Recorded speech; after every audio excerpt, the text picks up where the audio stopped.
धम्मं नमामि संघं नमामि।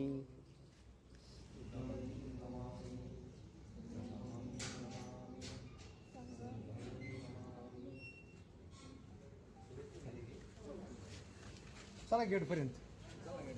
श्रद्धायुक्त चित्ताने जे काही दान दिलं, त्या दानाच्या माध्यमातून भगवान बुद्धांनी जे सांगितलेल्या 10 पारमिता आहेत, त्या 10 पारमितामधून एक महत्त्वाची पारमिता दान पारमिता आहे। आणि ती दान पारमिता पूर्ण करण्याच्या दिशेने आपण एक छोटंसं पाऊल टाकलेलं आहे। आणि हे तुमचं कुशल कर्म नक्कीच तुमची दान पारमिता पूर्ण करण्यासाठी कारणीभूत होणार आहे।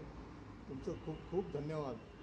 आणि याचप्रमाणे आपली जर श्रद्धा जागृत असेल तर प्रत्येक रविवारी आपण 10 वाजता विहारामध्ये भंतेजीचं प्रवचन असतं, बुद्ध धम्म संघ वंदना असते।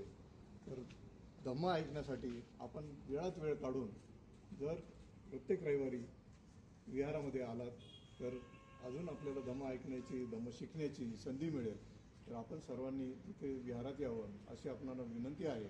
आणि ही चारिका पिंडपात हे का, तर भगवान बुद्धाच्या काळापासून ही प्रथा चालत आलेली आहे। भगवान बुद्ध स्वतः भिक्षापात्र घेऊन भिक्षा करण्यासाठी जात होते आणि त्याच्यातून म्हणजे स्वतःचं जे काही आहे, आता सर्वांना माहिती आहे भगवान बुद्ध कोणत्या घराण्यातून आले होते। एवढं मोठं घराणं असून त्यांनी सर्व त्याग करून कशासाठी, तर माणसाच्या जीवनामध्ये असलेलं दुःख काय कारण आहे, माणूस दुःखी आहे, तर हे शोधण्यासाठी त्यांनी संपूर्ण आपलं गृहत्याग।